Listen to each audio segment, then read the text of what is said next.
यो ब्रह्माणं विदधाति पूर्वं यो वै वेदांश्च प्रहिणोति तस्मै तमहं देवमात्मबुद्धिप्रकाशं मुमुक्षुर्वै शरणमहं प्रपद्ये. सर्वांना सादर नमस्कार. आज आपण महाभारतातलं गीता सप्तक या विचारसत्रातलं उपांत्य असं सत्र सुरू करतोय. या आजच्या विचारसत्रामध्ये जी गीता आपल्याला पाहायची आहे ती गीता हंस गीता या नावाने प्रसिद्ध आहे. हंस गीता या शब्दाचा अर्थ हंसाने सांगितलेली गीता. आता हंस म्हणजे पक्षी हा गीता सांगतोय. म्हणजे पंचतंत्रामध्ये जसं प्राणी पक्षी बोलतात तसा हा भाग धरायचा का अशी शंका स्वाभाविकच काहींच्या मनात येईल.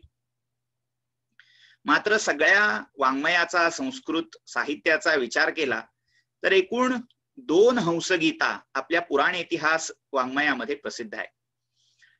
यातली एक गीता ही आपण आता पाहतोय ती महाभारतामधली शांती पर्वामध्ये भीष्म आणि युधिष्ठिर यांच्या संवादातली गीता ही हंसगीता 1.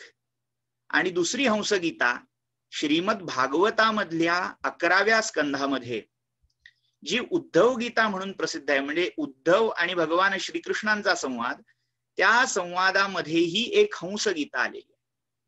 तिथेही हंस रूपामध्ये परमात्म्याने ब्रह्मदेवाला आणि त्याच्या मानसपुत्रांना सनत कुमारांना दिलेला उपदेश, केलेला उपदेश हा त्या भागवतामधल्या हंसगीतेचा विषय आहे. मला इथे मेसेज येतोय की आवाज लो आहे. ही जी हंसगीता आहे त्या हंसगीतेतली महाभारतातली जी गीता त्याचा आपण विचार करूया. मात्र हंसाने केलेला उपदेश हा किती जुना आहे याचा जर विचार केला तर आपल्याला ही परंपरा अगदी छांदोग्योपनिषदामध्येही सापडते. छांदोग्योपनिषदामध्ये एक सत्यकाम जाबाल नावाचा विद्याकाम असा युवक किंवा कुमार असं म्हणूया, तो गौतम ऋषींकडे गेलेला आणि त्याने तिथे विद्योपदेश मागितला. त्यावेळी गौतमानी त्याला 400 गायी दिल्या, अक्षरशः रोडावलेल्या क्षीण अशा झालेल्या अशा गायी दिल्या आणि सांगितलं ह्या जिथपर्यंत 1000 गायी होत नाही, 400च्या 1000 होत नाहीत तिथपर्यंत परत येऊ नकोस. आता खरं तर हा विद्याध्ययनासाठी गुरुंकडे गेलेला आणि गुरु सांगतायत ह्या गायी वाढवल्याशिवाय येऊ नकोस. हे काय गौडबंगाल होतं. तर इथे गुरुंना माहिती होतं की ह्या सगळ्या प्रवासामध्ये त्याला ज्ञानप्राप्ती होणार आहे, म्हणून त्या गुरुंनी ती योजना केली. तर हा सत्यकाम जाबाल ह्या गायी घेऊन वनामध्ये चरायला त्यांना घेऊन गेला आणि सतत भ्रमंती करतोय गायी घेऊन. हा गायींचा तांडा घेऊन फिरतोय सगळीकडे. असं करता करता करता काही वर्ष गेली आणि खरंच त्या गायी त्यांची तब्येत सुधारली, गोधन वाढलं आणि बघता बघता ते 1000ही झालं. गुरुंनी दिलेलं टास्क पूर्ण केलं, कामगिरी पूर्ण झाली या समाधानाने तो आपल्या गुरुकुलाकडे यायला निघाला. आणि जाताना वाटेत ज्या अग्नीची तो नित्य परिचर्या करत होता, सेवा करत होता, त्या अग्नीने त्याला ब्रह्माच्या एक पादाचा उपदेश केला. चतुष्पाद ब्रह्म अशी संकल्पना छांदोग्योपनिषदात येते. तर त्यापैकी ब्रह्माचा एक पाद म्हणजे जर आपण रुपयाचा हिशोब धरला तर रुपयातला 4 भाग म्हणजे पाव भाग. पाद या शब्दाचा अर्थ पाव. आता 100 म्हणजे पर्सेंटेजच्या भाषेमध्ये बोलायचं झालं तर 25% असा भाग या अग्नीने त्याला उपदेशिला. दुसरा पाद हा मदगू या पक्षाने म्हणजे पाणकावळा असा त्याला म्हटलं जातं, त्या पाणकावळ्याने उपदेशिला. तिसरा हा हंसाने आणि चौथा वृषभाने.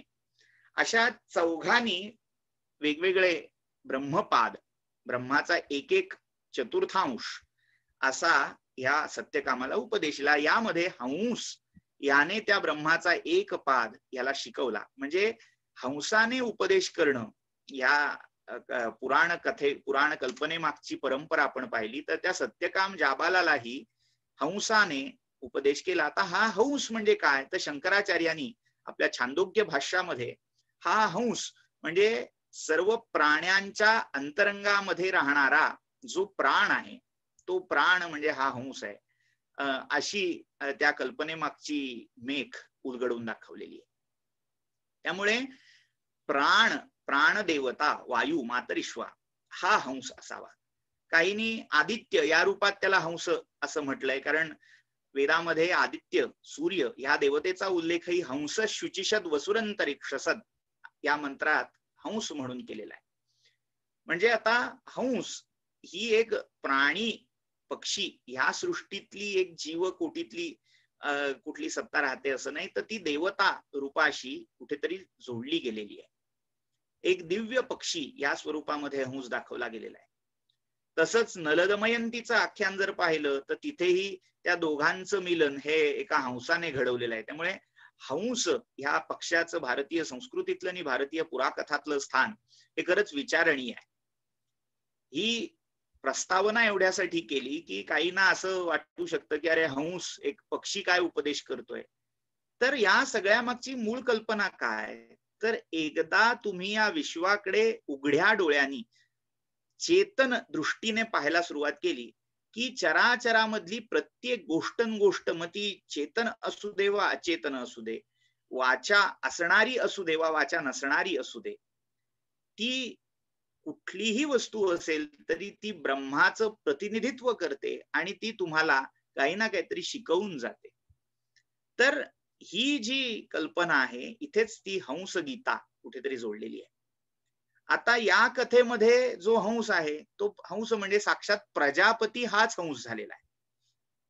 कथाभाग थोडक्यात उद्धृत असा केला जातो. युधिष्ठिराने विचारलं भीष्मांना, सत्यम दमम क्षमाम प्रज्ञाम प्रशंसन्ति पितामह विद्वांसो मनुजालोके कथमेतन मतम तव. हे पितामह म्हणजे भीष्मांना तो संबोधित करतोय.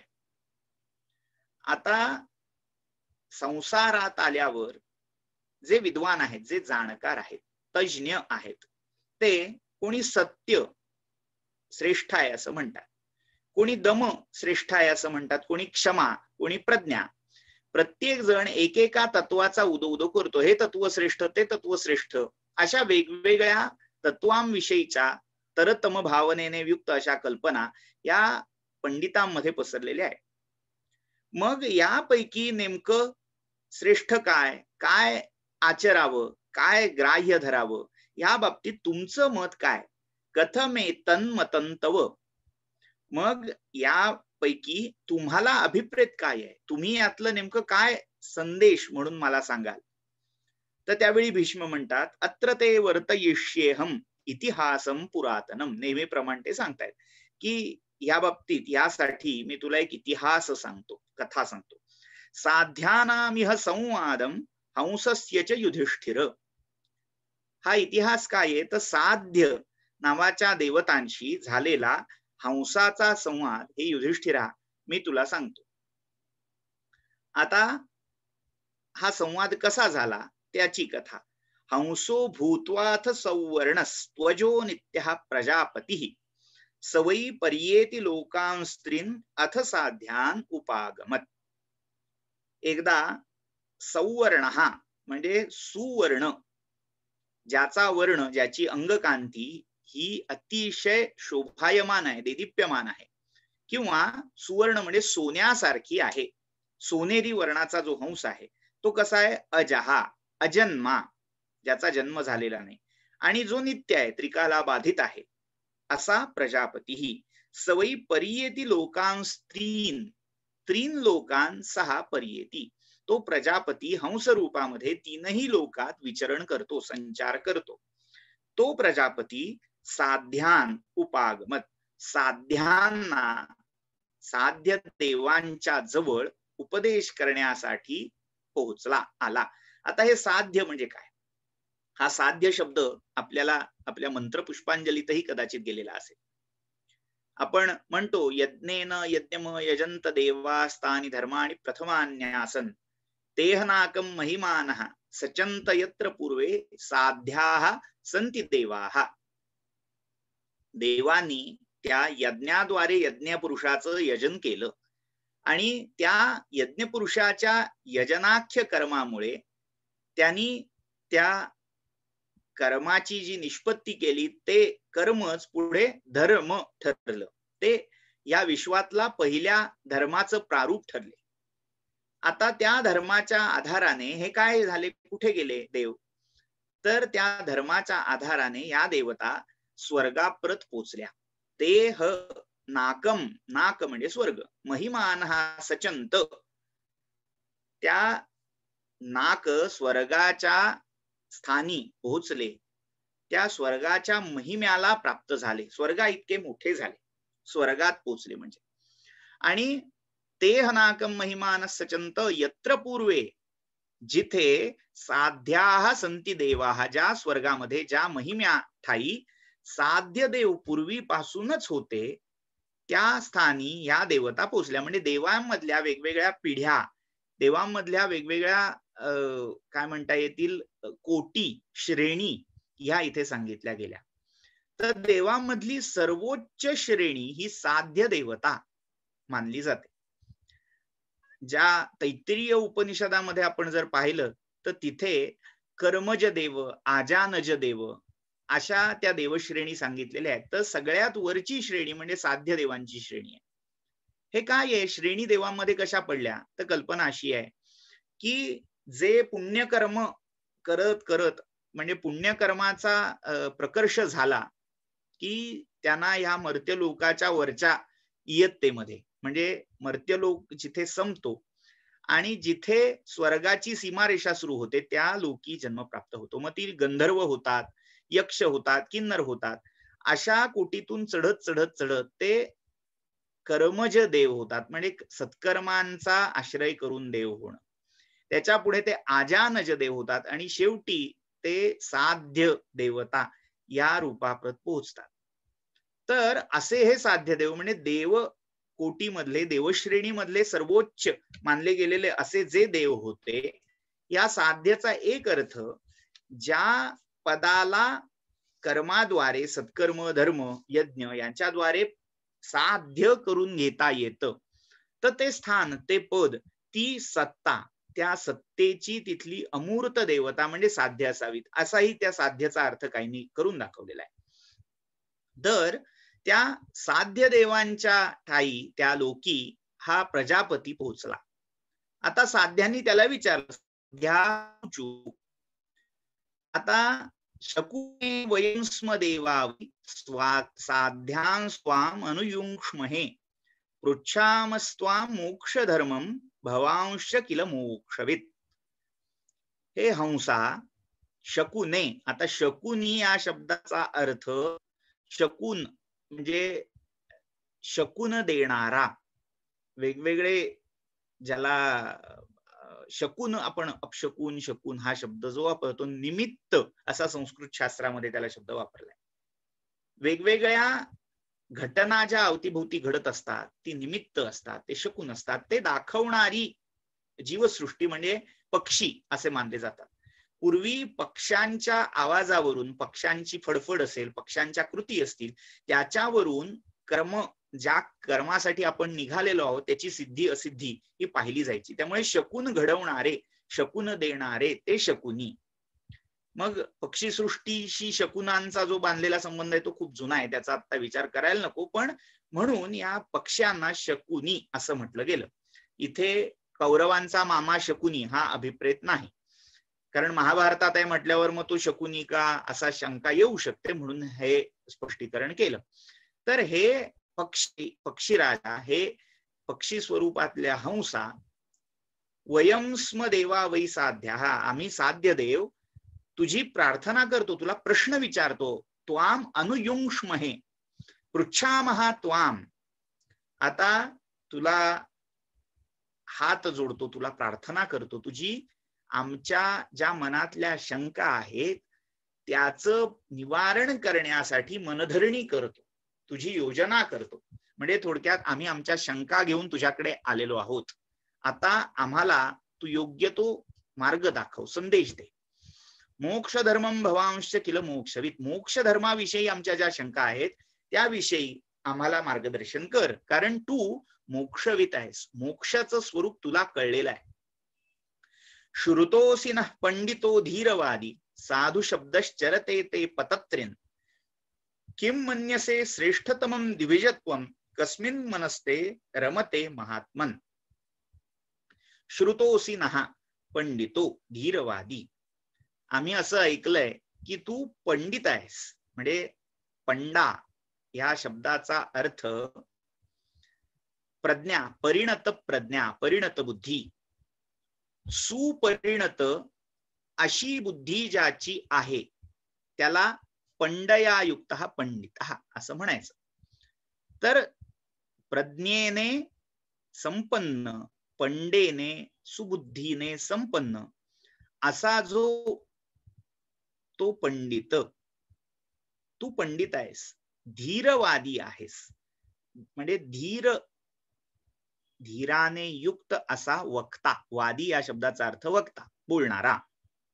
साधु शब्दश्चरते ते पतत्रिन, तुझी वाणी, तुझा शब्द, तुझा ध्वनी हा साधू आहे, चांगला आहे, आणि तो या सर्व लोकांमध्ये पसरतोय. म्हणजे तू तुझा आवाज जो आहे त्याने त्या तुझ्या सुमधुर शब्दाने या दशदिशा प्रतिध्वनित करतोयस.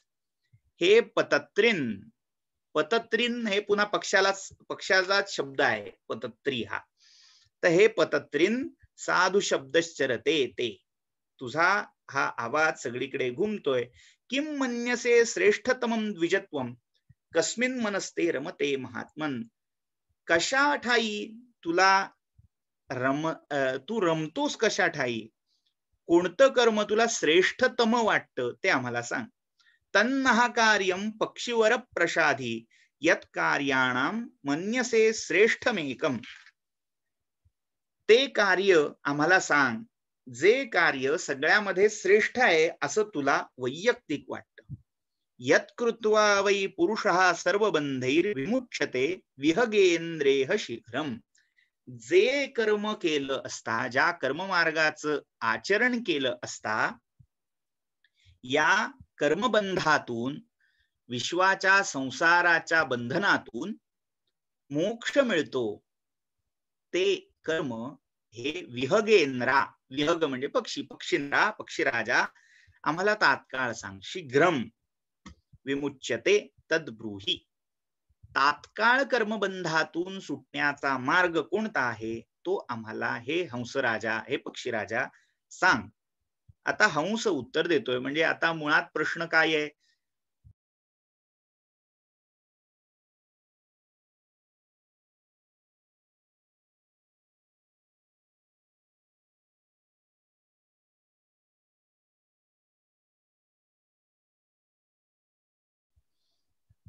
तर सत्य, दम, क्षमा, प्रज्ञा यापैकी श्रेष्ठ काय आहे असा युधिष्ठिराचा प्रश्न होता. आणि त्या बाबतीत युधिष्ठिर हा प्रश्न विचारल्यावर भीष्मानी ऐकवलेला संवाद, त्याच्यामध्ये आता पुन्हा या साध्यानी तोच प्रश्न हंसाला विचारलेला आहे की सगळ्यात श्रेष्ठतम असं कर्म कोणतं वाटतं, ते कर्म तू आम्हाला सांग. आता हंस उत्तर देतोय. हंस उवाच इदं कार्यम अमृताशा शृणोमि तपोदमः सत्यमात्माभिगुप्तिः ग्रंथीन विमुच्य हृदयस्य सर्वान् प्रिया प्रिये स्वं वशमानयीत. हंस म्हणतोय अमृताशा, अमृत अशन करणाऱ्या, अश धातू खाणे या अर्थी आहे, भक्षण करणे, भोजन करणे या अर्थी. तर हे अमृत भोजन करणाऱ्यानो, देवांचं अन्न हे अमृत मानलं गेलेलं आहे, सुधा. त्यामुळे हे सुधाभुक अशा साध्य देवतांनो, अमृताश अशा साध्य देवतांनो, शृणोमी इदम असं मी ऐकतो. काय? तपोदमः सत्यमात्माभिगुप्तिः, तप तप म्हणजे वेगवेगळ्या तापांचं सहन करणं, तापांना सहन करणं. मग जे इंद्रियजन्य ताप असतील किंवा भौतिक ज्या काही परिस्थिती आहेत त्या परिस्थितीतून उत्पन्न झालेले ताप असतील, त्या तापांचं सहन करणं हे तप आहे. आपण तप ही संकल्पना जर पाहिली तर गमतीशीर आहे. आपल्याकडे ज्या मायथॉलॉजिकल सिरियल्स दाखवल्या जातात त्याच्यामध्ये बरेच वेळा असं दाखवतात की एका पायावर उभं राहून हात वर करून दाढी जटा वाढवेपर्यंत जे केलं जातं ते तप. तर तप म्हणजे काय? कोणत्याही तापाला सहन करणं, त्याच्यातली प्रतिकूलता सहन करत करत मनाची समवस्था, मनाचं संतुलन टिकवणं हे तप आहे. म्हणजे मनाचं समत्व कर्मामध्ये, आजूबाजूच्या परिस्थितीमध्ये टिकवणं हेच खरं तर तपाचं गंतव्य आहे. त्यामुळे मी ऐकतो काय तर तपोदमः सत्यम आत्माभिगुप्ती. तप. दुसरं दम.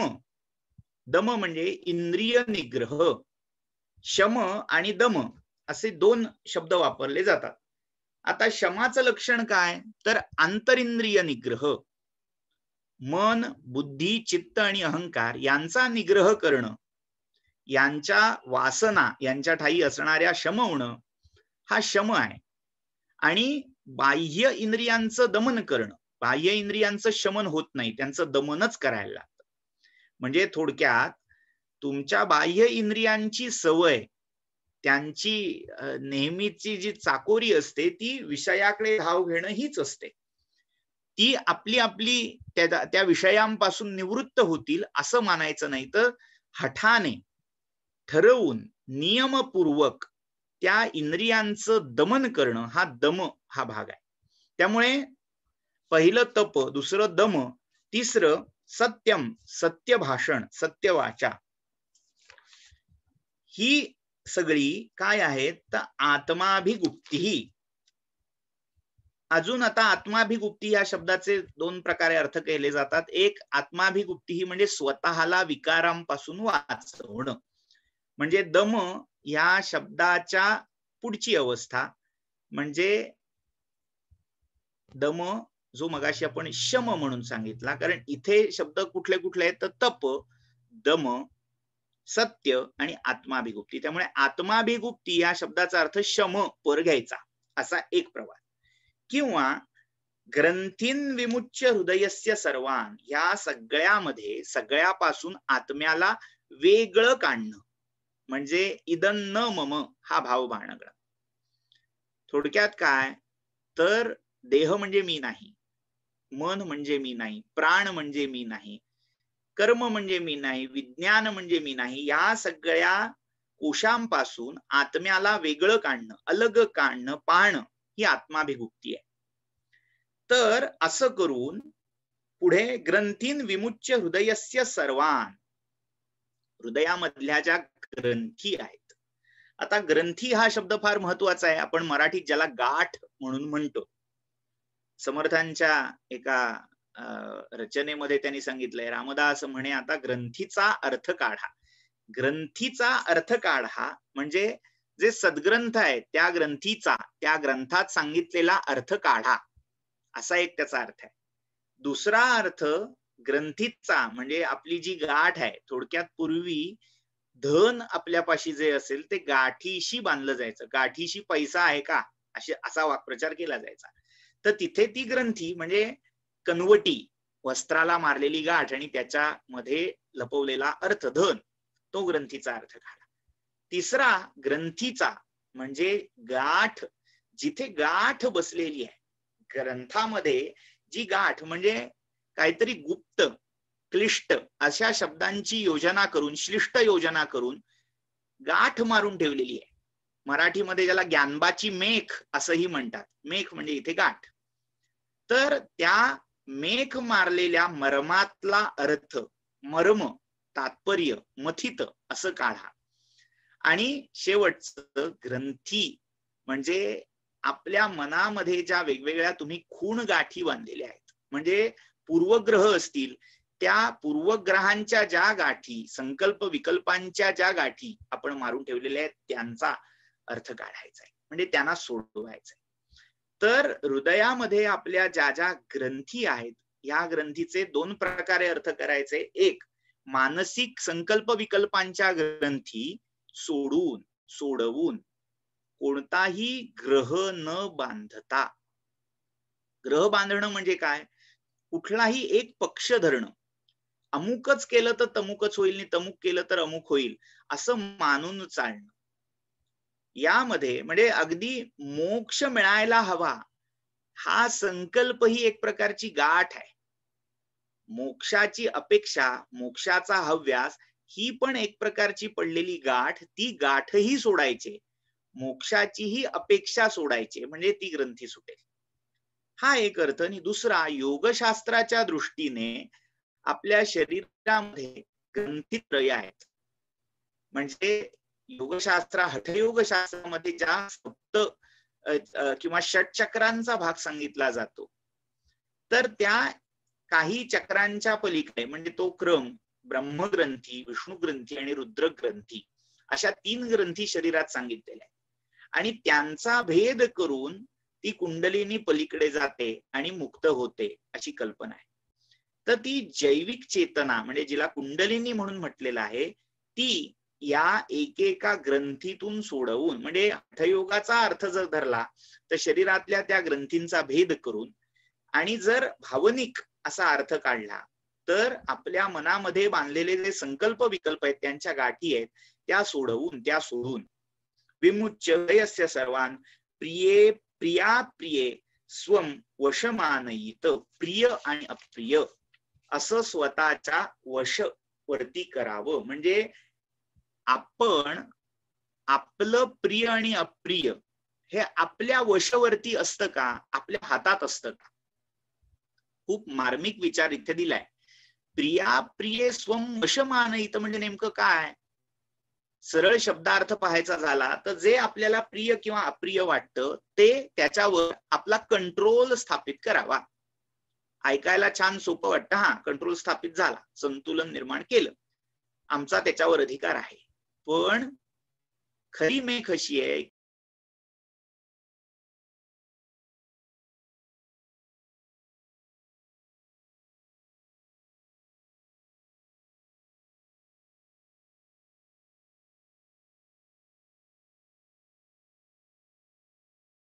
तर आपण होतो प्रिया प्रिये स्वम वशमानयित या वाक्याशी. प्रिय आणि अप्रिय या दोन्हींना आपल्या वशीभूत करावं. आपल्याला काय आवडावं आणि आपल्याला काय आवडू नये हे आपल्या हातात नसतं. बरेच वेळा आपण आपल्याच नकळत एखाद्या गोष्टीच्या इतके अधीन होऊन जातो. म्हणजे एक साधी गोष्ट आहे की मला अमुक अमुक गोष्ट आवडते. का आवडते तर मला माहित नाही, मला आवडते एवढं कर. एक महात्मा गांधींची गोष्ट सांगितली जाते. महात्मा गांधींकडे एक स्त्री आपल्या लहान मुलाला घेऊन गेली आणि त्यांना विनंती केली की ह्याला फार गोड खायची आवड आहे, सारखं रोज त्याला खाताना जेवताना गोड लागतं, तर तुम्ही जरा त्याला काहीतरी उपदेश करा. महात्मा गांधी हसले आणि म्हणाले, आज नको, अजून 7-8 दिवसांनी घेऊन ये पुन्हा. ठीक आहे म्हणाली बाई, तिला काही उलगडा झाला नाही आणि पुन्हा 8 दिवसांनी ती आपल्या बाळाला घेऊन आली. त्यावेळी महात्मा गांधींनी असं सांगितलं की अरे बाळा, गोड खाल्ल्यामुळे त्रास होतो, अति गोड खाऊ नये वगैरे वगैरे, जे काही उपदेश सामान्यतः केला जातो तोच उपदेश केला. उपदेश झाला, बाई जायला निघाली, तिचा बाळ बाहेर गेला. एवढ्यात ती बाई पुन्हा मागे आली आणि तिने विचारलं महात्माजींना की हाच उपदेश तुम्हाला त्या दिवशी करता आला असता, मात्र त्या दिवशी का नाही केला? त्यावेळी महात्मा गांधी म्हणाले की त्या दिवशी मला अधिकार नव्हता हा उपदेश द्यायचा. म्हणजे ह्या बाईला कळेना उपदेश द्यायचा अधिकार नव्हता म्हणजे काय. तर ते म्हणाले त्या दिवशी म्हणजे त्या काळापर्यंत मलाही गोड आवडत होतं आणि मलाही जेवणामध्ये रोज गोड लागायचं. तर मी गेले 8 दिवस हा अभ्यास केला आणि प्रयत्नपूर्वक त्या माझ्या आवडीवर स्वतःच म्हणजे कंट्रोल, स्वतःचा अधिकार मिळवला आणि आता मला गोडाशिवाय जे पूर्वी अडत होतं ते अडेनासं झालेलं आहे. म्हणजे प्रिया प्रिये स्वम वशमानयित, हे आवडतं म्हटल्यावर मी त्याच्या अधीन होऊन जातो. मुळात ही जी आवड आहे ही आपल्या नकळत तयार होते आणि ती आपल्या नकळतच आपल्याला त्याचा व्यसनी बनवून टाकते. अनेक व्यसनं ही ह्या आवडीनिवडीतूनच तयार होत असतात. मग ती चांगली असोत वा वाईट, कोणत्याही गोष्टीची सवय ही व्यसनात जेव्हा परिवर्तित होते तेव्हा ती बंधनाला कारणीभूत ठरते. म्हणजे अगदी एक दुसरं उदाहरण द्यायचं झालं तर रामकृष्ण परमहंसांच्या चरित्रातली एक कथा सांगितली जाते की त्यांना मातेचं ध्यान करायला खूप आवडायचं. मा कालीचं ध्यान करता करता ते देहभान विसरायचे. पण जेव्हा त्यांचे वेदांताचे गुरु तोतापुरी महाराज हे त्यांना भेटले तेव्हा ते म्हणाले, मूर्तीचं ध्यान, सगुणाचं ध्यान, सगुणाचा स्वगुण प्रिय असणं हेही खरं नव्हे.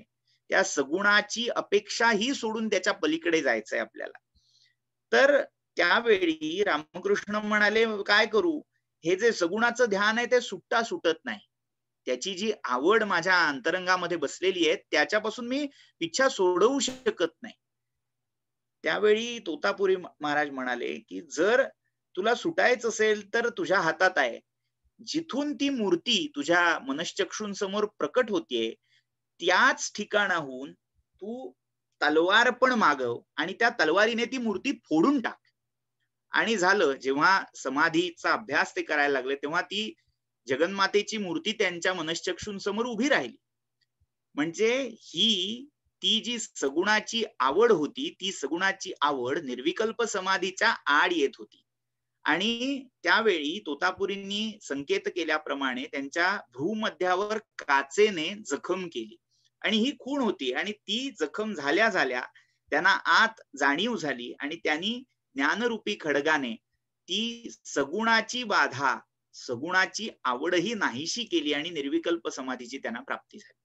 तर आवड कोणतीही असो, आवड आणि म्हणजे आवडीच्या विरुद्ध अनावड ती आपल्या हातात राहत नाही, ते व्यसन होऊन जातं. त्यामुळे ह्या आवडी निवडी, आवडी नावडी ह्या आपल्या वश करायच्या, आपल्या हातात ठेवायच्या. नारून तुदहा स्यान न नृशंसवादी न हीनता परमभ्याददीत ययास्य वाचा पर उद्विजेत नताम वदे दृशतीम पापलोक्याम. मग आता पुढचं कर्म सांगतायत, काय काय करावं, थोडक्यात व्हॉट टू डू ह्याची यादी हंस सांगतायत. नारून तुदहा स्यान न नृशंसवादी. अरुण तुद म्हणजे थोडक्यात जो दुसऱ्याला दुखावतो, बोलून दुखावतो. म्हणजे न किंचित किंवा न कंचित मर्मणी स्पृशेत असं सुभाषितातून सांगितला गेलेला आहे संदेश. असं बोलावं की ज्यामुळे दुसऱ्या कोणालाही मनालाही इजा पोहोचणार नाही, कोणालाही दुःख होणार नाही असं बोलावं. त्यामुळे जो अरुण तुद आहे म्हणजे जो थोडक्यात भाषिक वाचिक आपल्या व्यवहाराने दुसऱ्याला दुखवतो तो अरुण तुद. आता नृशंसवादी म्हणजे शिव्या देणारा, शिव्या शाप देणारा, निष्ठुर वचन बोलणारा, दुसऱ्याला दुखावणार होऊ नये, दुसऱ्याला निष्ठुर, दुसऱ्याप्रती निष्ठुर वचन बोलणार होऊ नये. न हीनतः परमभ्याददीत, किंवा आपल्यापेक्षा जो हीन आहे म्हणजे आचार विचारांनी जो हीन आहे त्याच्याकडून अध्यात्मशास्त्राचा उपदेश घेऊ नये. आता याचे अर्थ खूप विचित्रही लावले जाऊ शकतात. म्हणजे आता इथे जाती व्यवस्था आहे का, वर्ण व्यवस्था आहे का, असाही एक कोणी अर्थ लावू शकतो. हीन वर्णाच्या माणसाकडून शिकू नये. तर इथे अभिप्रेत जो अर्थ आहे, जो आचार विचारहीन आहे त्याच्याकडून आपल्यापेक्षा हीन असा तिथे अर्थ करायची गरज नाही. जो आचार आणि विचार यांनी हीन आहे त्याच्याकडून अध्यात्म शिकायला जाऊ नये, कोणतीही विद्या शिकायला जाऊ नये. म्हणजे थोडक्यात लोका सांगे ब्रह्मज्ञान ने आपण कोरडे पाषाण, असं अशी जी व्यक्ती आहे त्याच्याकडून शिकलेली विद्या ही विफळ होते. म्हणून त्या हीनाकडून ज्ञान प्राप्ती करू नये, शिकायला जाऊ नये. याला संस्कृत मध्ये भूलिंग पक्षी न्याय म्हटलेला आहे. भूलिंग नावाचा एक पक्षी आहे आणि त्याचा जो ध्वनी असतो, त्याचा जो आवाज असतो, तो साहसम्माकार्षीही साहसम्माकार्षीही असा आवाज, ह्या वाक्याच्या सदृश्य त्याचा आवाज म्हणजे त्याचं ओरडणं असतं. तर असा ओरडणारा पक्षी स्वतः मात्र सिंह, वाघ किंवा असे हिंस्र श्वापद झोपलेली असतात, तेव्हा त्या झोपलेल्या श्वापदांच्या दाढांमध्ये अडकलेलं मांस तोचीने ओढून खातो. म्हणजे दुसऱ्यांना सांगतो साहसम्माकार्षीही, मात्र स्वतः जीव घेणं साहस करत राहतो. असं जो आचार विचाराने जो शिकवतोय, जे शिकवतोय तसं ज्याचं आचरण नाही, अशा आचार विचार हीनाकडून काही शिकायला जाऊ नये. कारण त्यातून विद्येचं अवमूल्यन मात्र होतं. ययास्य वाचा पर उद्विजेत न ताम वदे दृशतीं पापलोक्याम. पापलोक देणारी, पापलोक्या म्हणजे पापलोकामध्ये गती देणारी, पापलोकी पोहोचवणारी, नरकात टाकणारी अशी वाणी, ऋषतीं म्हणजे जी दुसऱ्याला धक्का पोहोचवेल, दुसऱ्याला इजा पोहोचवेल, अशी वाणी कधीही उच्चारू नये, ज्याच्यामुळे पर उद्विजेत, दुसरा उद्विग्न होईल, ती वाणी उच्चारली जाऊ नये. वाक्सायका वदनान् निष्पतंती यैहि आहतः शोचती रात्र्यहानी परस्य नामरमसुते पतंती तान पंडितो नावसृजेत परेषु. जो खरा पंडित आहे, जो ज्ञानी आहे. आता गमतीचा भाग इथे असा आहे, मोक्ष काय केलं असता प्राप्त होईल अशी जिज्ञासा आहे. आणि इथे हा सगळा उपदेश जर सामान्याने कोणी त्रयस्थाने ऐकला तर वाटेल व्यवहार कसा करावा, लोकांमध्ये कसं वागावं, कसं बोलावं, हा काय हंस ह्या साध्यदेवांना सांगत बसलाय, साध्यदेवांना हे कळत नाही का? तर खरं तर त्यांना कळतं, तसा त्यांचा आचार आहे. आणि तसा आचार आहे तर त्या असलेल्या आचाराचं महत्व हा हंस त्यांना पटवून देतोय. म्हणजे मी पहिल्या दिवशी जे सांगितलं होतं की अध्यात्मवाद आणि व्यवहारवाद हा काही फार वेगळा नाहीये. अध्यात्मातली जी जी तत्व आहेत ती सगळी व्यवहारामध्ये उपयोगी पडण्यासारखी आहेत. किंबहुना व्यवहार जर सुधारायचा असेल, इह आणि अमूत्र यातला इहलोक सुधारायचा असेल, तर खरं अध्यात्म ज्ञान हे इहलोक सुधारण्यासाठी परिपूरकच ठरतं, मारक ठरत नाही. तर तेच तत्व इथे आपल्याला पाहता येईल. कोणालाही शब्दाने देखील दुखावू नये, हे मोक्ष प्राप्तीचं साधन म्हणून हंस सांगतो. आता ह्याच्या मागचं व्यवहारातलं तत्व तर समजण्यासारखं आहे, कोणालाही दुखावू नये, व्यवहार बिघडतो.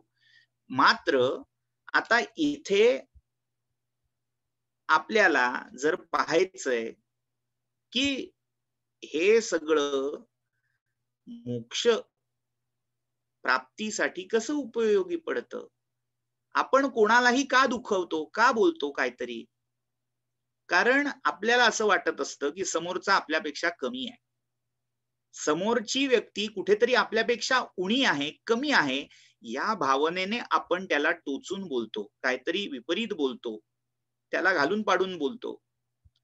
तर या बोलण्यामागची आपली भूमिका काय असते, तर समोरचा हीन आहे अशी. म्हणजे तुमची दृष्टी ही समोरच्याला आत्मवत पाहत नाही. गीता जे सांगते आत्मवत सर्वभूतानि, आत्म्यासारखं स्वतःला जी अपेक्षा आहे, स्वतःला जसं हवं आहे. एक खूप छान वाक्य मला मध्यंतरी एका इंग्लिश आर्टिकल मध्ये वाचायला मिळालं. त्या वाक्याचा आशय असा आहे, खूप वाक्य मोठं आहे, आशय थोडक्यात सांगतो. संडास आणि वृत्तपत्र हे आपल्याला जसं असायला आवडेल तसं सोडावं. म्हणजे कदाचित घाणेरडा भाव असा वाटेल, मात्र स्वच्छतागृहातून बाहेर येताना आपल्याला पुन्हा जायची वेळ आल्यावर जसं असायला आवडेल तसं आपण सोडावं, म्हणजे तसं ठेवावं. आणि वृत्तपत्र आपल्याला जसं वाचायला आवडेल तसं आपण ठेवावं. थोडक्यात काय, तर अध्यात्मामध्ये आत्मवत हा भाव असणं फार महत्वाचं आहे. सगळ्या भूतांना आत्मवत पाहावं. त्या ठाई जो आत्मा आहे तो आत्मा माझ्याही ठाई आहे, त्याचा आत्मा आणि माझा आत्मा एकच आहे, हा भाव ठेवला की आपसूक कोणालाही कमी लेखण्याची प्रवृत्ती होणार नाही, कोणालाही अपशब्द बोलण्याची प्रवृत्ती होणार नाही. ईशावास्य जे सांगतं, आत्मैवाभूत द्विजानतः, जेव्हा सगळी ही भूत आत्मरूपच आहेत, एकरूपच आहेत, हा साक्षात्कार होतो, तेव्हा ती व्यक्ती कोणाला काय दुखावणार किंवा कोणापासून काय लपवणार. ततो न विजुगुप्सते, त्याच्यापासून दुसऱ्यापासून काही लपवायचीही गरज राहत नाही, किंवा त्याने काही बोललं तर ते दुसऱ्याला दुखावलंही जात.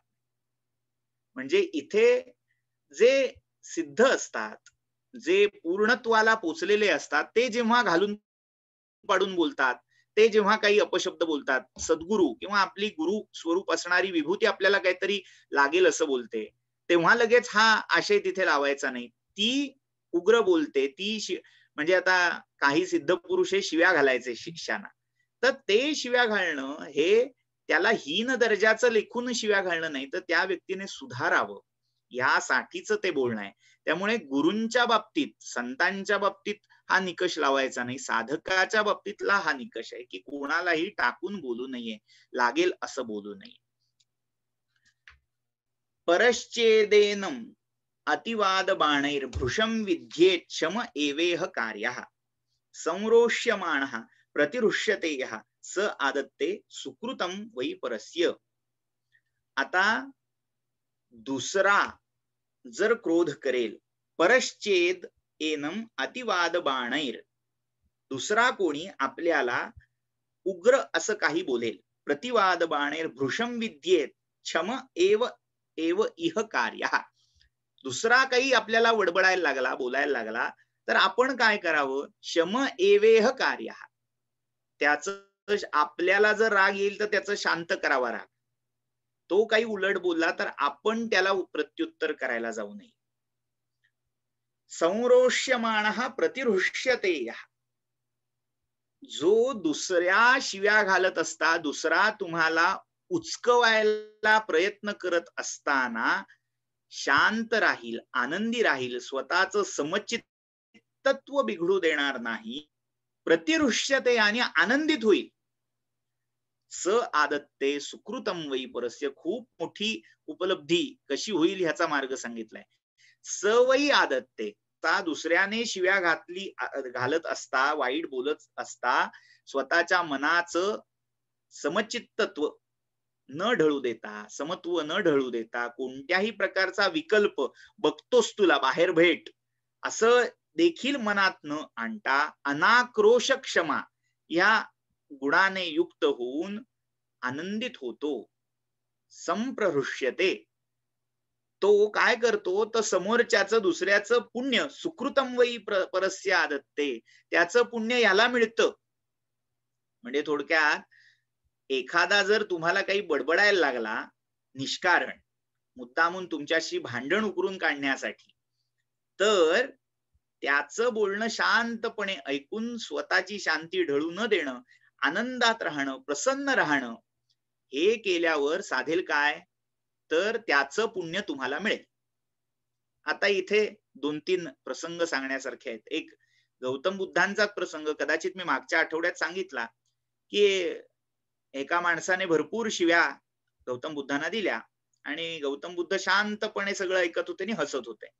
तर लोकांनी विचारलं, तुम्हाला शिव्या घातल्या तर का हसत का होतात? ते म्हणाले, मी जर त्यांनी दिलेली गोष्ट घेतलीच नाही तर राहिली कोणाकडे, म्हणजे शिव्या मला तुम्ही दिल्यात पण मी त्या घेतल्या नाही, तर त्या शिव्या लागल्या कोणाला, राहिल्या कोणाकडे, तर तुमच्या तुम्हाला.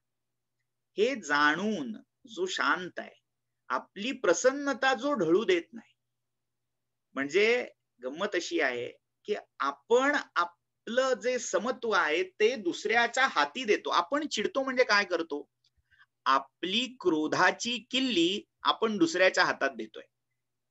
आपला हा सहज स्वभाव आहे की आपण आपल्या आनंदित होण्याच्या आणि क्रोधी आपल्या रोषाच्या, आपल्या रागाच्या किल्ल्या सहज दुसऱ्यांच्या हातात दिलेल्या आहेत.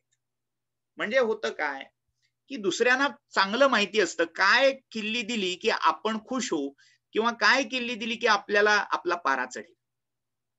ऑफिसमध्ये बरेच वेळा बॉस लोक जी असतात त्यांच्याकडून कसं काम साधून घ्यायचं ह्या कृत्या हाताखालच्या त्या एम्प्लॉईजना असतात. मग त्या बॉसची वरवर स्तुती करायची, वारेमाप स्तुती करायची की तो खुश होतो. म्हणजे काय तर आपण आपल्या आनंदाची चावी कोणाच्या तरी हातात दिली, त्याने आपली स्तुती केल्यावर आपण आनंदित होतोय, त्याने काहीतरी मनाजोगतं केल्यावर आपल्याला हर्ष होतोय. म्हणजे पर्यायान होतंय काय, आपला आनंद हा प्रतिक्रियात्मक आनंद आहे. त्याने काहीतरी केल्यावर मी आनंदित होतोय. म्हणजे आपल्या आनंदाची चावी, आपल्या सुखाची चावी आपण आपल्या नकळत त्याच्या हातात सुपूर्द केली आहे. किंवा उलट एखादी व्यक्ती काहीतरी मनाविरुद्ध वागते तुमच्या, काहीतरी त्याला माहिती असतं तुम्हाला त्रास होतोय, दुःख होतंय, मात्र तुम्हाला दुःख व्हावं, तुम्हाला बोचावं, राग यावा यासाठीच ती सहेतुकपणे ते कार्य करत राहते. म्हणजे आधुनिक उदाहरण द्यायचं झालं तर ते मुन्ना भाई का असा काहीतरी पिक्चर आला होता, तर त्याच्यात एक दृश्य आहे की एक माणूस सारखा त्या दारात जाऊन थुंकायचा, तर तो थुंकता थुंकता थुंकता थुंकता का थुंकायचा, तर त्याला त्या घराच्या मालकाला राग येतो आणि तो राग कसा आणता येईल, त्याला कसं उकसवता येईल यासाठीच तो रोज थुंकायचा. आणि जेव्हा हा मालक रागवायचा शांत झाला, सोडून दिलं त्याने रागवायचं, तेव्हा त्याने थुंकणं पण सोडून दिलं. का तर त्याला अपेक्षित काय होतं, तुम्ही रागवावं, म्हणजे तो त्याच्या कृतीचा उपयोग तुम्हाला रागवण्याची, तुमच्या रागाची चावी म्हणून करतो आणि तुमचं समत्व ढळवतो.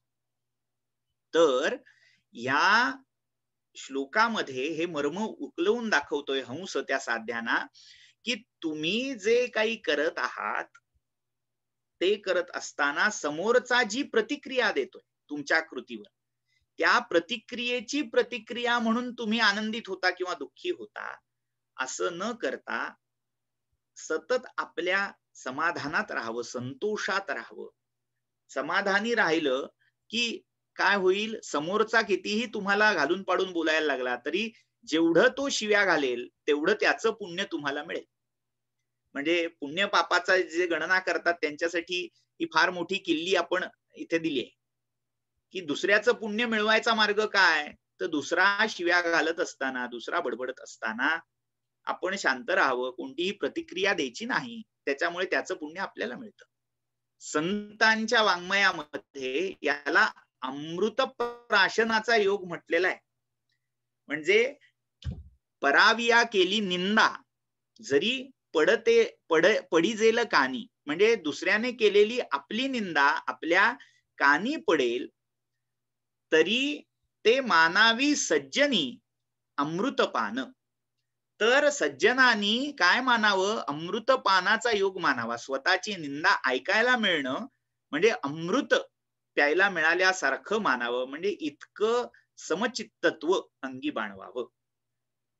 दुसऱ्याने काही बोलल्यावर आपलं जर समचित्तत्व ढळत असेल तर ते काही खरं नाही. व्यवहारामधला दृष्टांत द्यायचा झाला तर एक नवरा बायको खूप भांडत असत, म्हणजे सकाळ दुपार संध्याकाळ भांडणाशिवाय त्यांचा दिवसच जायचा नाही. आणि शेवटी दोघांनाही उभं आला आणि एका सत्पुरुषाकडे ती गेली दोघं. तर त्यांनी पाहिलं भांडखोर जास्त कोण आहे, तर त्यातली जी पत्नी होती ती तोंडाळ होती, सारखी कारण काढून न काढून काही झालं तरी बडबडायची. हे ओळखून त्या सत्पुरुषाने सांगितलं की हे मी मंत्रवलेलं पाणी तुला देतोय, जेव्हा असं वाटेल काहीतरी आपल्या पतीशी बोलायचंय तेव्हा आधी हे मंत्रवलेलं पाणी आपल्या तोंडात धरायचं, गुळणी धरायची आणि मी सांगतो त्या मंत्राचा जप मनामध्ये करायचा. झालं, ते मंत्रवलेलं पाणी तिने मुखात घेतलं. जेव्हा जेव्हा राग यायचा आणि या संतांनी सत्पुरुषांनी जे काही नाममंत्र दिला होता त्याचा जप ती सुरू करायची. आणि झालं असं, एका महिन्यानंतर खरोखरच त्या घरातले सगळे वाद शांत झाले आणि समाधान घरात नांदायला लागलं. आता 1.5 महिन्यानंतर ही बाई पुन्हा त्या सत्पुरुषाकडे गेलेली, म्हणाली, ओ तुम्ही ते मंत्रवून पाणी दिलं होतं ना, ते संपलं, अजून द्या. आता जर पुन्हा ते गेलं नाही, प्यायलं नाही, तर आमच्या घरातली शांती पुन्हा बाधित होईल. सत्पुरुष म्हणाले, ते मंत्रवलेलं पाणी नव्हतं, ते साधंच पाणी होतं. मात्र ते मुखात धरल्यामुळे, गुळणी धरून बसल्यामुळे तू जी सतत प्रतिक्रिया क्रिया देत असायचीस ती बंद झाली आणि मौनामुळे भांडणाला विराम मिळाला. तर हे अभिप्रेत आहे. म्हणजे कोणी कितीही काही तुम्हाला बोललं तरी समचित्तत्व आपलं ढळू न देणं हा फार मोठा मोक्ष साधनेतला भाग आहे. जिभेवर संयम, म्हणजे ज्याने जिभेवर संयम मिळवला त्याने 50% अध्यात्म साधलं, असं गोंदवलेकर महाराज सांगतात. म्हणजे काय, जिभेने 2 कर्म केली जातात, एक बोलणं आणि दुसरं खाणं. या 2 गोष्टीवर ज्याने संयम मिळवला तो अध्यात्माकडे खऱ्या दृष्टीने अग्रेसर झाला, असं सगळ्याच संतांचं सांगणं आहे. तर असे अनेक मार्ग हा हंस सांगतोय. सांगता सांगता पुढे त्यांनी सांगितलंय, चत्वारी अस्य द्वाराणी सुगुप्तान्यमरोत्तमाः उपस्थम उदरम हस्तौ वाक् चतुर्थी सधर्मविद. ज्याची 4 द्वार ही सदैव झाकलेली असतात, सुगुप्तानी, हे अमरोत्तमाः, हे देवोत्तमानो, हे साध्य देवानो, ज्याची 4 द्वार कायम झाकलेली आहेत, सुगुप्त आहेत. म्हणजे काय आहे, तर या सगळ्यामध्ये या दारांना बंद ठेवायचंय. कुठली कुठली, उपस्थम, उपस्थ म्हणजे जननेंद्रिय, जेनिटल्स, उदरम पोट, हस्तौ हात आणि वाणी, ह्या 4 गोष्टी, ही 4 द्वार आहेत.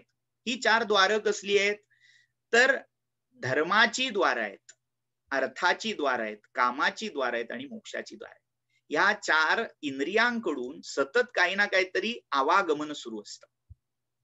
सगळ्यात पहिलं जे आहे उपस्थ, जननेंद्रियातून जो उत्सर्ग होतो, म्हणजे धातूचा विचार केला तर धातूचा विसर्ग हा मनुष्याच्या आनंदाचा परमोच्च क्षण मानला जातो. स्त्री असो वा पुरुष, धातूचा उत्सर्ग जननेंद्रियातून झाला की त्याला आनंद प्राप्त होतो. तर हा जो बहिर्गमनाचा मार्ग आहे तो ज्याचा झाकला गेलाय, ज्याने आपल्या जननेंद्रियांच्या वासनांवर, त्या प्रवृत्तीवर कंट्रोल मिळवलाय, सुगुप्त केलंय, म्हणजे त्या द्वारावर ज्याचा संयम आहे, थोडक्यात जे काम विषय आहेत त्या विषयांवर ज्याची सत्ता आहे, तो या इंद्रियाच्या आहारी न जाता त्या इंद्रियावर त्याने आपला कंट्रोल मिळवलेला आहे, ते उपस्थ. उदर, उदर म्हणजे पोट.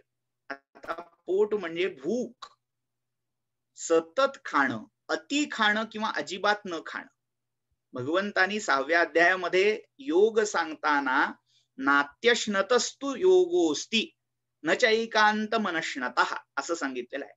म्हणजे अजिबात न खाणारा किंवा सारखं खातच बसणारा यांना हा योग दुष्प्राप इति मे मती, त्यांना हा मिळणारच, लाभणारच नाही हा योग. तर इथे उदर गुप्त ठेवायचंय, ह्याचा अर्थ पोट बाहेर सुटलं असेल तर ते आत ओढून घ्यायचंय असा नव्हे.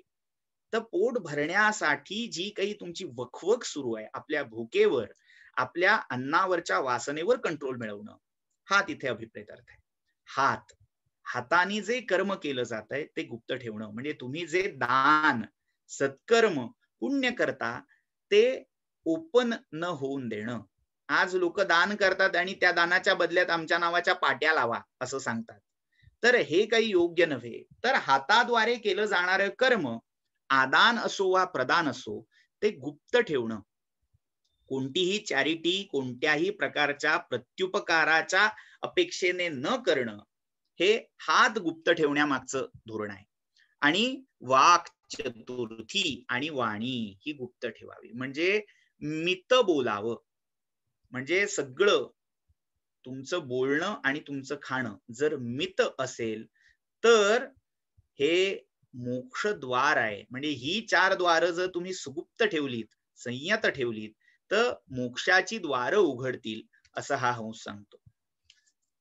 तसं ह्या गीतेचा विचार अजून बराच करण्यासारखा आहे, मात्र आपण कन्क्लुजन कडे वळूया. जवळजवळ 50 श्लोक या हंसगीतेमध्ये आहेत. शेवटी हा कन्क्लूड करतो हंस, प्राज्ञ एको रमते ब्राह्मणानां प्राज्ञश्चैको बहुभिर्जोषमास्ते प्राज्ञ एको बलवान दुर्बलोपी प्राज्ञ एषाम कलहम नान्ववैती. जो प्राज्ञ आहे म्हणजे जाणणारा आहे, प्रज्ञेने संपन्न आहे. प्रज्ञा म्हणजे आत्मबुद्धी. इथे प्रज्ञेचा अर्थ केवळ बुद्धी विशेष असा न घेता, बुद्धीचे आपण प्रकार मागे पाहिलेले आहेत. मेधा, प्रज्ञा आणि प्रतिभा असे ते बुद्धीचे प्रकार आहेत. मात्र इथे प्रज्ञा म्हणजे आत्मबुद्धी, आत्मप्रज्ञा. त्या आत्मप्रज्ञेने, आत्मबुद्धीने जो संपन्न आहे तो ब्रह्मवित लोकांमध्ये रमतो. रमते ब्राह्मणानां प्राज्ञश्चैको बहुभिर्जोषमास्ते. हा एकांतामध्ये प्राज्ञ आनंदी राहतो आणि बहुभिही लोकांतामध्येही आनंदातच राहतो, त्याचं समचित्तत्व ढळत नाही. प्राज्ञ एको बलवान दुर्बलोपी, तो शरीराने भले दुर्बल दिसत असेल, पाप्याचं पितर वाटत असेल, मात्र तो प्राज्ञच खरा बलिष्ठ आहे, बलवान आहे. प्राज्ञ एषाम कलहम नान्ववैती, कारण हा प्राज्ञ जो आहे, जो दुसऱ्याशी कधी कलह करत नाही. सगळ्याच सार थोडक्यात दुसऱ्या कोणाशीही कलह न करणे हे या गीतेचं सार आहे. म्हणजे स्वाध्याय एषाम देवत्वम व्रतम साधुत्वम उच्यते.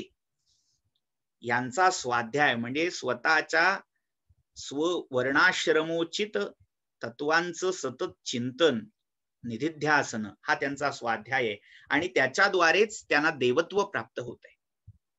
कोण्याही जीवाचा नघडो मत्सर वर्म सर्वेश्वर पूजनाचे, असं जे संत सांगतायत तेच आत्मप्राप्तीचा मार्ग म्हणून इथे हंस सांगून जातोय. जेव्हा कोणाशीही तुम्हाला कलह करावासा वाटतो, मग सत्य, दम, शम, आत्मगुप्ती हे जे सगळे मार्ग आहेत, त्याच्या सगळ्यामध्ये कोणत्याही दुसऱ्या जीवाचा मत्सर न करणं, कोणत्याही दुसऱ्या जीवाला न दुखावणं, सतत दुसऱ्याचा विचार करणं. कारण तो दुसरा म्हणजे कोणी दुसरा तिसरा नाहीये, तर तो एक आत्मा आहे आणि आत्मा हा कधी दुसरा नसतोच, आत्मा हा एकच असतो. त्यामुळे त्या आत्मैकत्वाचा अनुभव घेत घेत व्यवहार असो वा अध्यात्म असो, समचित्तत्व टिकवणं, कधीही कोणत्याही एका बाजूने अतिरेकी न वागणं, न ढळणं, हाच त्या कर्मामधला सर्वोत्तम कर्माचा भाग आहे, असा उपदेश या हंसगीतेमध्ये भगवंतांनी केलेला आहे. इथे आपण ह्या हंसगीतेचा विचार थांबवूया. जर काही 5-10 मिनिटं जी आहेत शंका असतील, प्रश्न असतील किंवा सूचना असतील तर आपण त्यांचा विचार इथे घेऊया. सर, आपल्याला एक प्रश्न आलेला आहे सई म्हणून. तर त्यांचं असं म्हणणं आहे की उदर याचे विवेचन परत सांगावे. 4 द्वार सतत म्हणजे इंद्रिय रूपी द्वार ही झाकलेली असावीत, गुप्त असावीत असं विधान आहे. म्हणजे मी हवं तर तो श्लोक पुन्हा इथे उद्धृत करतो. तो श्लोक असा आहे, म्हणजे या हंसगीतेमधला 28वा श्लोक आहे. चत्वारी अस्य द्वाराणी सुगुप्तान्यमरोत्तमः. ज्याची 4 द्वार ही गुप्त आहेत म्हणजे झाकलेली आहेत किंवा झाकलं जाणं, बंद असणं, याचा अर्थ नियत, संयत आहेत. कुठली? उपस्थम उदरम हस्तौ वाक् चतुर्थी सधर्मवित. उपस्थ जननेंद्रिय, हात आणि वाणी ही दुसरी म्हणजे बाकीची, आणि उदर याविषयी तुम्ही विचार. अति खाणं, उदर हे जे इंद्रिय आहे, पोट हे जे इंद्रिय आहे, ते कशासाठी पाहिलं जातं तर अन्न खाणे, पचवणे यासाठी. त्याची कृती ही अन्नावर केंद्रित आहे, अन्नाधिष्ठित आहे.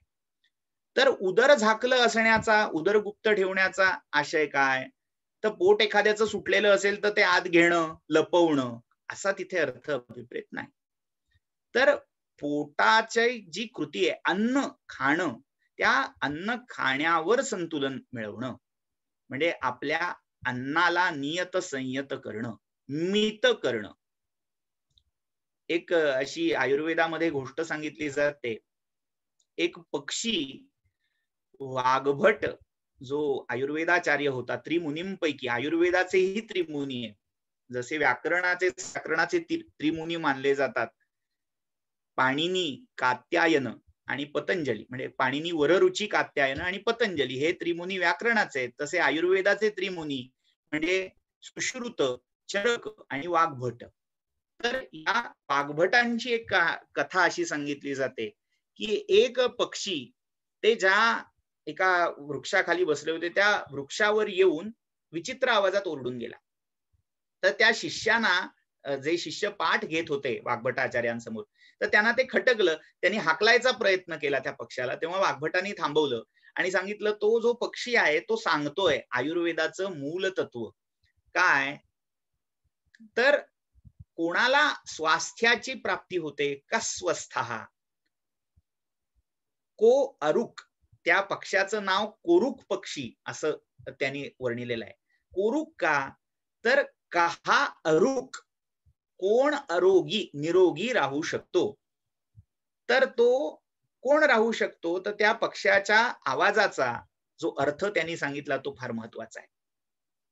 हितभूक, मितभूक. जो हितभूक आहे म्हणजे जिभेपेक्षा पोटाला जे हिताचं आहे. चमचमीत खाणं हे हौसेचं असतं, पण ते हिताचं असतं असं नाही. ऋतभूक, हितभूक, मितभूक. ऋतभूक म्हणजे ऋतूंच्या नुसार, ऋतूंच्या नियमानुसार किंवा धर्माने सांगितलेल्या नियमानुसार देवांना, पितरांना अन्न देऊन जे उरलेलं आहे ते ऋत अन्न आहे, त्याचं भोजन करणारा, ऋतान्न भक्षण करणारा तो ऋतभूक आहे.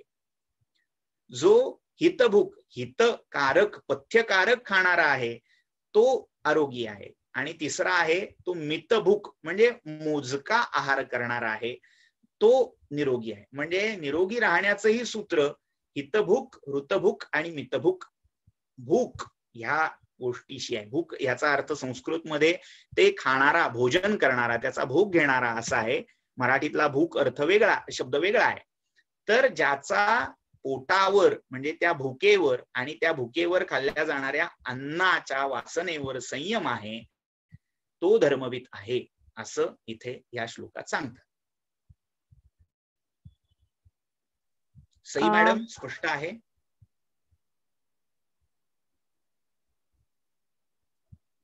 हो सर. अजून कोणाला काही प्रश्न आहे?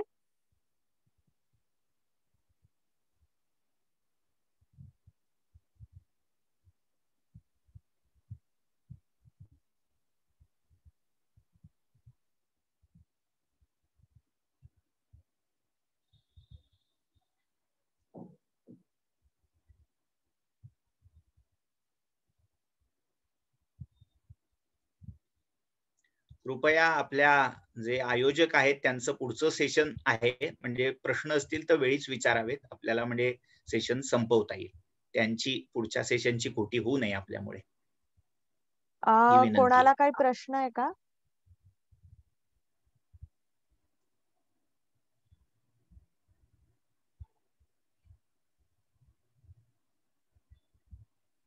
सर बहुतेक तरी नाहीये असं वाटतंय.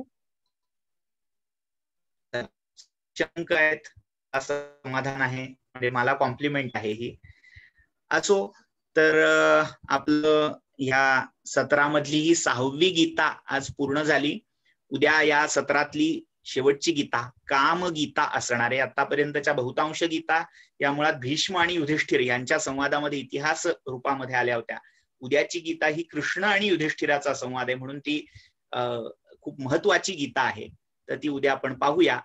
आज त्या इथे असणाऱ्या पाऊस आणि वादळामुळे थोडा व्यत्यय नेटवर्क मध्ये येत होता, तर सगळ्यांनी अगदी कोणत्याही प्रकारचा चमत्कार म्हणजे असे आवाज न काढता समजून घेतलं, त्याबद्दल सगळ्यांचे मनपूर्वक धन्यवाद. आणि टेक्निकल प्रॉब्लेम आहेत त्याच्यासाठी मी क्षमा प्रार्थी आहे, मात्र माझ्याही हातात नसल्यामुळे ते अपरिहार्य होतं. उद्या शक्यतो वादळ वारा नसावा, पाऊस नसावा आणि आपली कनेक्टिव्हिटी चांगली राहावी अशी प्रार्थना करूया आणि उद्या भेटूया. सर्वांना मनपूर्वक धन्यवाद. पुन्हा एकदा नमस्कार. धन्यवाद सर. सगळे जे आपले श्रोतृवर्ग आहेत त्यांचे धन्यवाद आणि सर तुमचेही धन्यवाद. उद्या आपण भेटूयात संध्याकाळी 6:30 वाजता. धन्यवाद.